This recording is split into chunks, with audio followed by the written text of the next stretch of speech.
Ja, ich weiß, dass ich theoretisch noch relativ viel EP habe zum Ausgeben.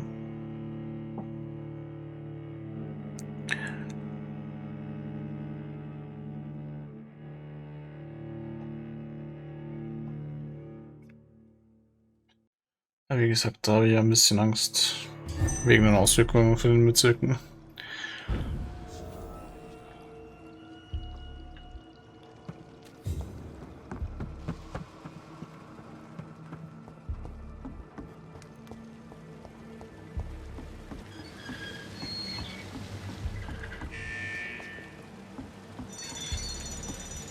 So. Aber die Tür hier öffnen, ne?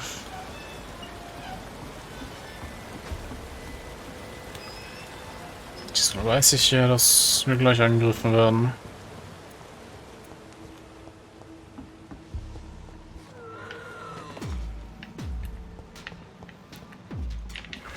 Soll ich die Gegner trotzdem nicht markieren? Beziehungsweise anvisieren?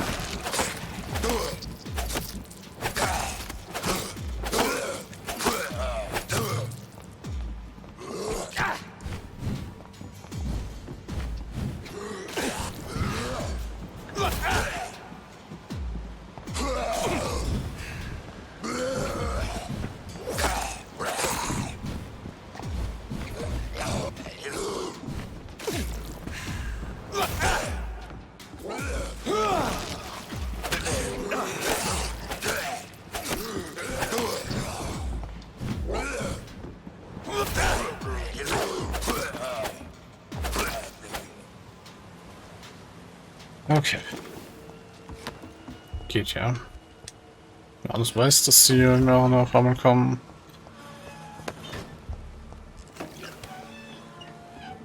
Sollte das Ganze kein Problem sein.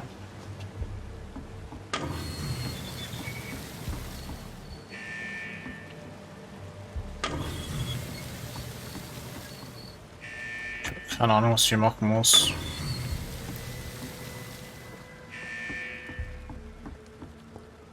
Außer vielleicht das Wasser einmal absenken. Und dann sind die ganzen Türen wieder zu.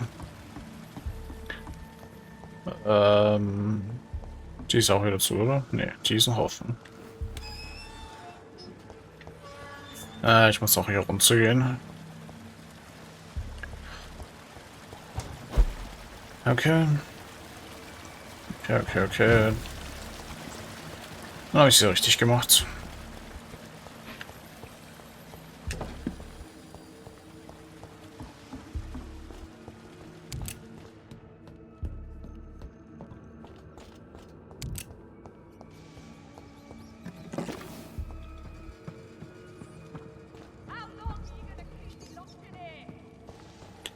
Das müsste die Tochter sein.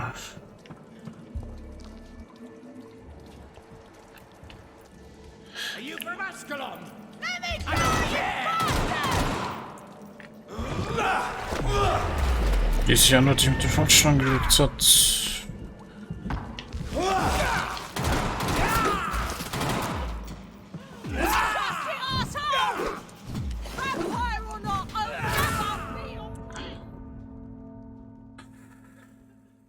Okay. Das ist doof.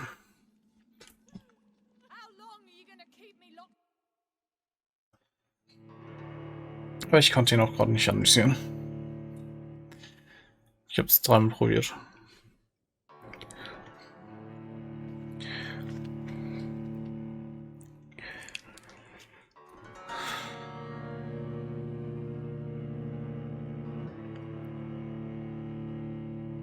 Aber gut. Ist halt manchmal doof.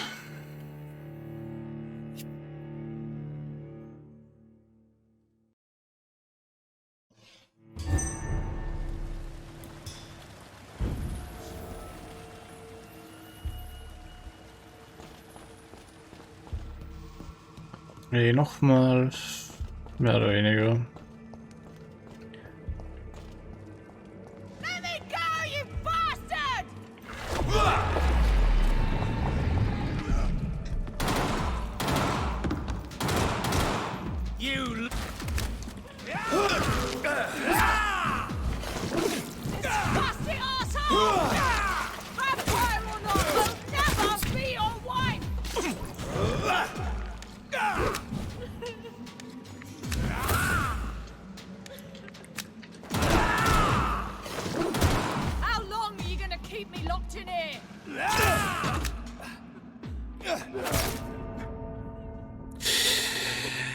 Ja, okay, das ist wieder einer von denen mit so einem Blutschild, das mehr aushält als meins.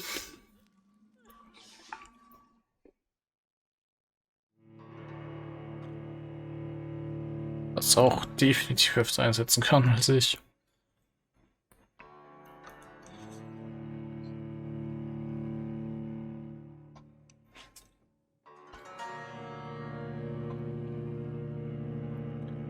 Ist halt mal wieder doof.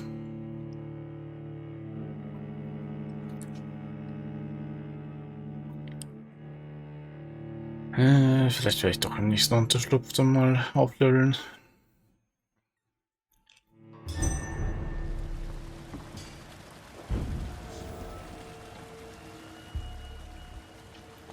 Weil scheinbar macht 10 Level schon ein bisschen was aus. Oder ein bisschen mehr.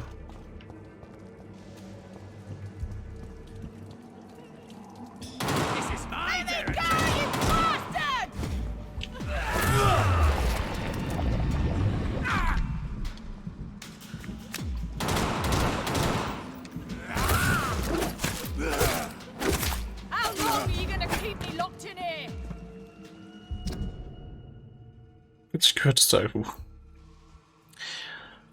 13. Oktober 1918.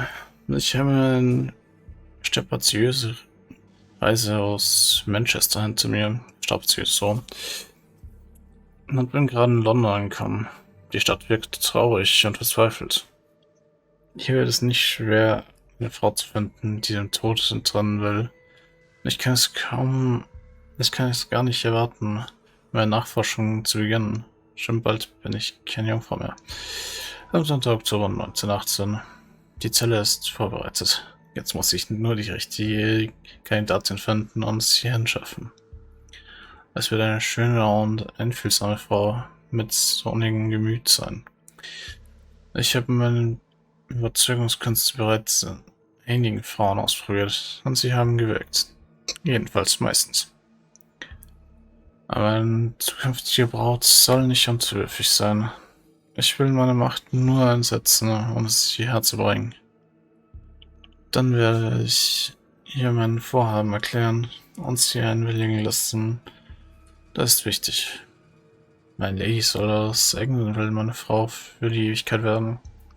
17. Oktober 1918. Ich glaube, ich habe die perfekte Partnerin gefunden. Ihr Name ist Louise. Sie ist Kellnerin in einem Wirtshaus und ziemlich bezaubernd. Ich liebe es, wie sie in dieser Bar die Drinks serviert. Unverwüstlich und stolz. Ich bin sicher, sie wird mein Angebot annehmen, sobald sie mein ist. Sobald das Vampirblut ihre Metamorphose herbeigeführt hat.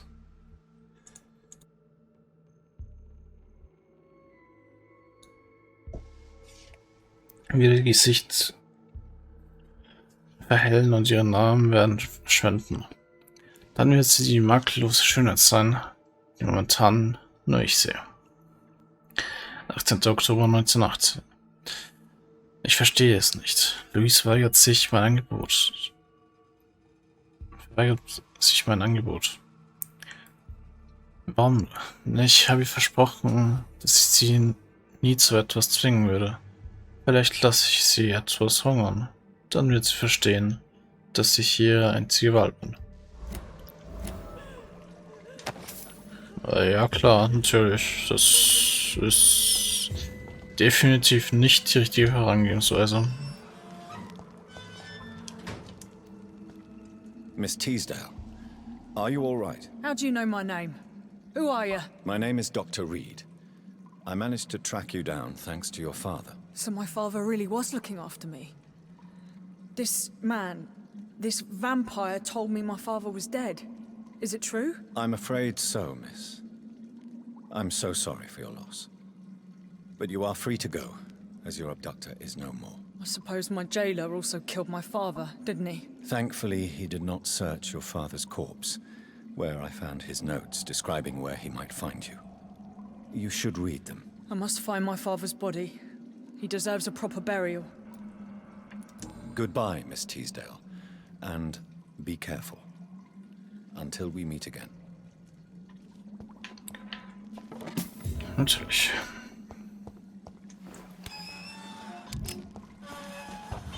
Ja, so viel dazu. Wie gesagt, ich sollte die da, ja, 44.000 ungefähr bald mal ausgeben.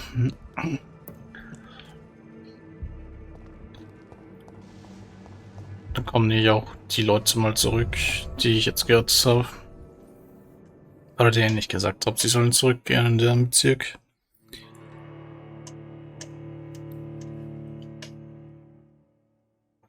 Allerdings heißt es auch, dass dann neue Krankheiten ausbrechen werden.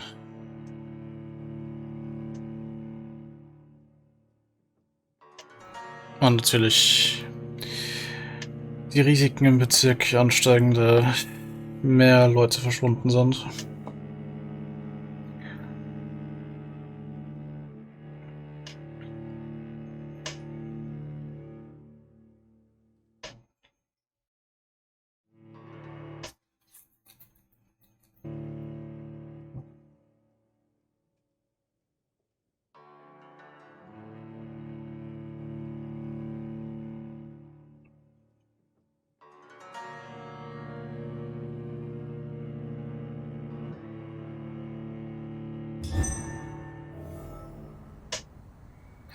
Ich sehe gerade, dass das Part eigentlich schon viel zu lange geht. Von dem werde ich wahrscheinlich 2 teilen müssen. Müssen. Das ist immer so ein falscher Ausdruck. Aber ich werde ihn wahrscheinlich 2 teilen, sagen wir es so rum. Ich nehme jetzt auch den Weg dadurch.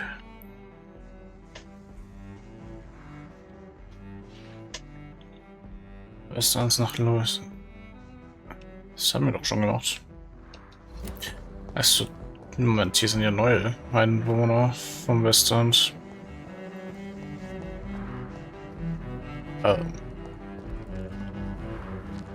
Wieso ist zwar der gleiche Typ hier auf der Bank?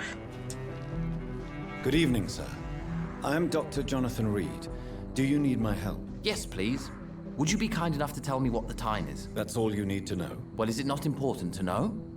As important as where you are? Or who you are? I suppose you're right. And who are you then, sir? I am Agamemnon Baker. Like my brother, I think we need to leave this city immediately. And my brother and I rarely agree on anything. Natürlich. Das war der Bruder. Ja. Zwillinge. Okay. Verstehe, wieso da quasi zweimal die gleiche Person gesessen ist. Dachte kurz, es wäre ein Bug. What can you tell me about Aloysius Dawson? You should ask that question to my brother instead. Personally, I've not seen Aloysius for many years.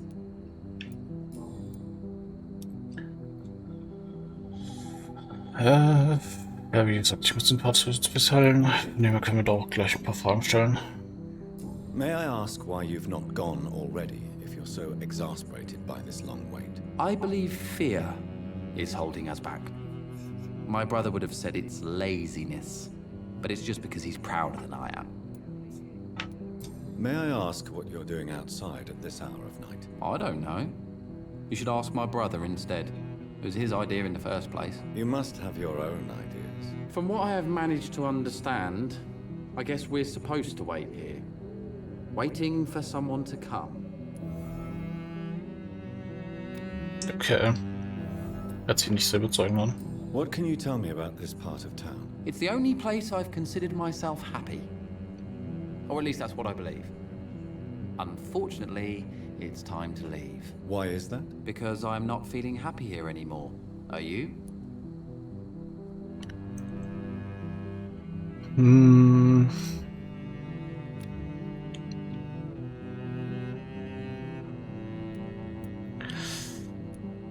Ich kann es nachvollziehen.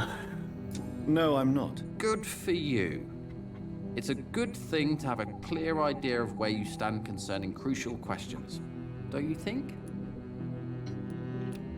Okay, hat es leider keinen weiteren Hinweis gegeben. What can you tell me about your brother? He's older than me, I think.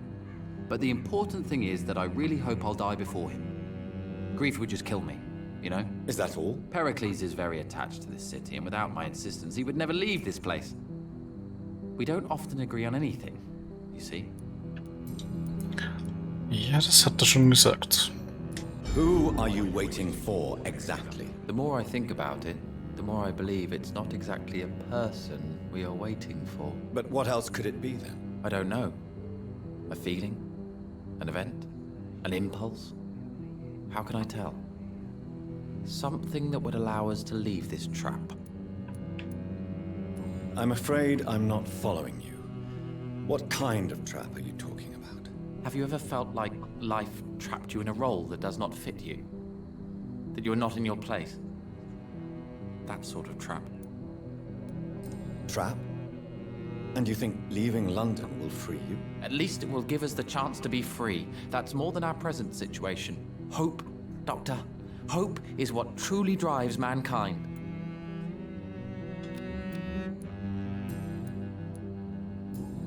Weiß ich nicht, ob denen wirklich hilft, London zu verlassen und frei zu sein. Nachdem die Grippe ja auch nicht nur in London wütet. Spreche ich mir noch mit seinem Bruder. Good evening, sir. I'm Dr. Reed. Can I be of assistance? Dr. Reed? Dr. Reed? Is there anything wrong? No, it's just... Your name sounds familiar. And your face. Have we met before? I think I would remember. So I suppose the answer is no. That's odd. I'm certain I've already heard of you. My name is Pericles Baker. Does that mean anything to you? I'm afraid not, sir. But it's a pleasure to meet you anyway. The pleasure is mine, I guess. I only wish I could remember when it was that we met. Ja, das wäre gut zu wissen. What can you tell me about Aloysius Dawson? I've heard this is a man who has searched for his place in the world for a long time. I hope he found it. Ich nehme mal an, er hat einfach nur eins von Jonathans Bücher irgendwo mal rumstehen sehen. Tell me about yourself, Mr. Baker. What are you doing out here in the middle of the night? We are waiting. Waiting for someone. And why are you waiting for this person? Because we need to leave this city. As soon as possible. Why do you want to leave the city? I'm not really sure. Beziehungsweise nicht Bücher, sondern halt die Artikel, wo über Jonathan berichtet wird, dass so ein irgendwas ist. Ich habe gerade vergessen. Eigentlich hat es irgendwas mit Chirurgie zu tun. Egal. Bin mir da gerade nicht sicher. Auf jeden Fall nur das, dass er die Bluttransfusion quasi weiterentwickelt hat. Can you tell me anything about this district? As you like asking questions so much, would you allow me to ask you one first? Please, be my guest. Do you like this city?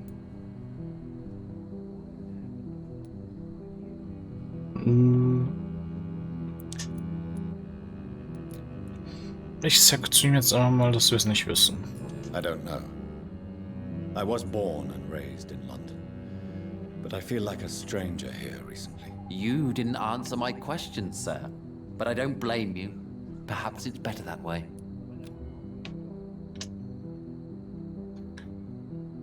Ja, vielleicht. Zumindest hat es uns da auch nicht weitergebracht. And what do you do, sir? For a living, that is. I stopped working when I decided to leave. When I realized what I wanted. Wanted something this city can't provide. Tell me more about why you want to leave London, then. I just don't belong here anymore. I had to convince my brother to leave London because I know we need to find another life out of the city. Okay. Ja, so viel haben wir beim anderen auch schon erfahren. But what were you doing before you took this decision? Does it really matter anymore? Considering the past seems so pointless to me. I have lived in this city all my life. And now I think it's over. Pericles, tell me why your brother disagrees with your presence here. Agamemnon is naive sometimes. Although don't consider him a fool, sir. He is often more lucid than me.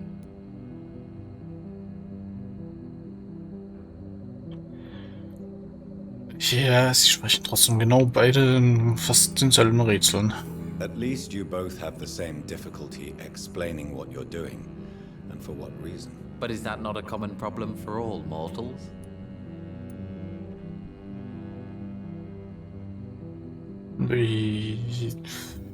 Manchmal vielleicht. What can you tell me about your brother? If you are searching for a pleasant chat, you should speak with him instead of wasting your time with me. He has always been the more gentle of us. That's it? That's all you can tell me about him? For the time being, true kindness is the most valuable quality, my good sir.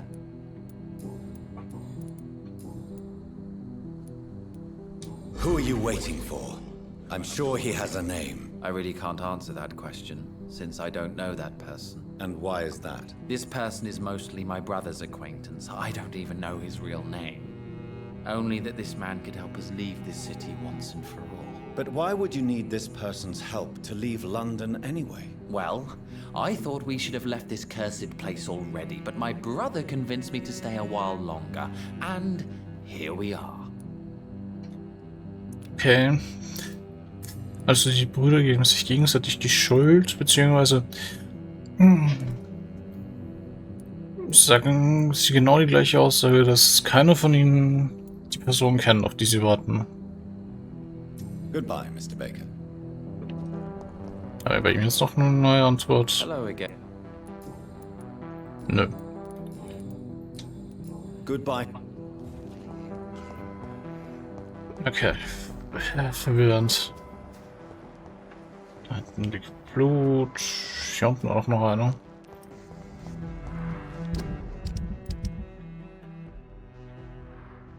Die Person, beziehungsweise 3 andere Personen sollten noch hier sein. Ah, da hinten sind 2. Will nur noch einer. Good evening, sir. May I ask you what you're doing here at this late hour? I'm conducting an investigation about the epidemic in this part of town. And who are you, sir? I'm Dr. Jonathan Reed from the Pembroke Hospital. May I ask who you are and why all the questions? I'm Detective Inspector Charles Albright from Scotland Yard. And I don't find your answers convincing. What is a Pembroke doctor doing in the West End at this time of night?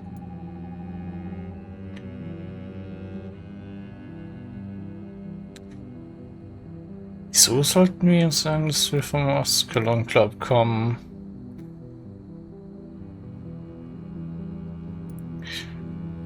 Ich meine, ich gebe ihm mal die Antwort. Noch den, die ja wahrscheinlich zum Meer führt. I work for the Ascalon Club. Here is my permit to go freely about the city. The Ascalon Club? You should have said so, sir. I must warn you, these streets are dangerous, and you'd better be careful. Okay. Hat einfach funktioniert als erwartet. Do you know anything in particular about a man called Aloysius Dawson? Who doesn't know the man? I think he intervened personally to put an end to the police strike of last August. What else can you tell me about him? Aloysius Dawson is exactly the kind of powerful and influential man who could commit murder and get away with it. With just one phone call. Ja, kann ich sofort übereinstimmen, dass es funktionieren könnte bei ihm. What are you investigating exactly? I currently have a few missing persons cases. Mr. Tadao Kimura and Miss Louise Teasdale. I'm afraid they may have been abducted by my mysterious maniac. Tell me about Louise Teasdale. She's a waitress. Her father reported her missing. We don't have enough men to search for her, sadly. Do you have any idea where she could be? No. But I feel she's been abducted. She went to a pub a few nights ago and vanished.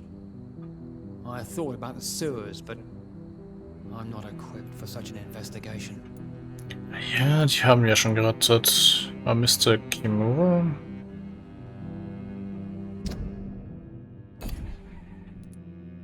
Das müsste er hier sein. Tell me about Mr. Kimura. Mr. Kimura is a businessman who's been missing for a few days. He didn't go home, didn't go to work, didn't go back to his family. Where was he last seen? Mr. Kimura was last seen at the Royal Observatory in Greenwich. I followed a possible lead in the West End, but I found nothing. Okay. Ja, den werden wir auch noch suchen und zurückbringen. Why are you investigating at night? Criminals rarely act in daylight, you know. But since you are also a night worker, have you noticed anything strange which requires police attention?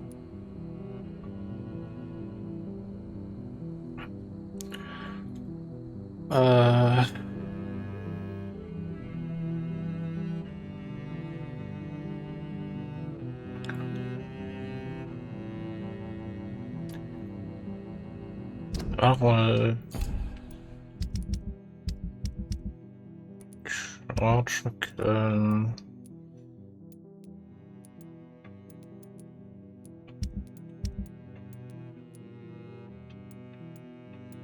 War das nochmal?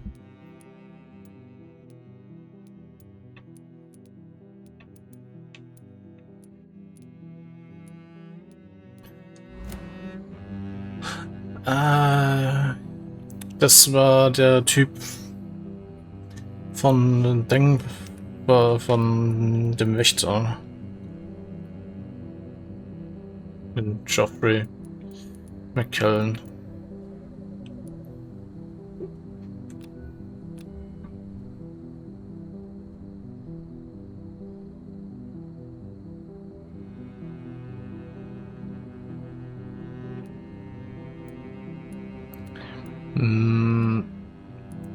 Ich glaube nicht, dass der einen von den beiden. Geoffrey McKellen könnte erkennen, aber Fergal Bencher. Wir sagen einfach mal, dass wir nichts gesehen haben. No, I've noticed nothing odd. All right. But keep your eyes open, though. What are you really doing here? I told you. I'm a detective inspector from Scotland Yard, investigating suspicious cases in the area. Do you work alone? Yes, the situation is difficult for the police. Many of us are sick, and since the summer strike, most men apply a work to rule on their patrols. What about the situation in the East End? Why are there no police there to protect the civilians? I know, it's a shame, but we just don't have enough men to cover the entire city.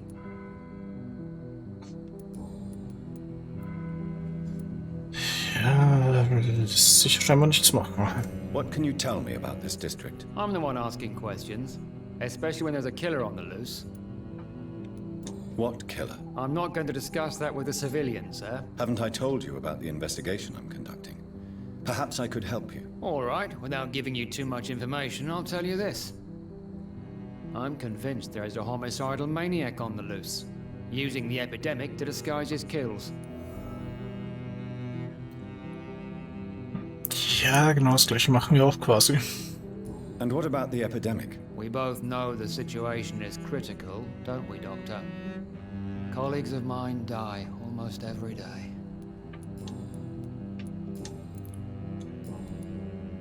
Und dann haben wir noch eine persönliche Frage. Tell me all you know about that homicidal maniac you're looking for. I'm not even sure there is only one.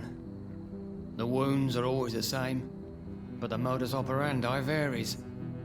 Sometimes violent and brutal, sometimes precise and swift. How could different killers inflict the same wounds? That's my main problem. If my theory is correct, maybe we're facing a group of individuals sharing the same violent tendencies. Perhaps a sadist cult. Oder einfach ein paar Icons. Goodbye, Detective Inspector Albright. Goodbye, Dr. Jonathan Reed. I'm sure we'll talk again soon. Ja, wir werden uns wieder melden bei ihm.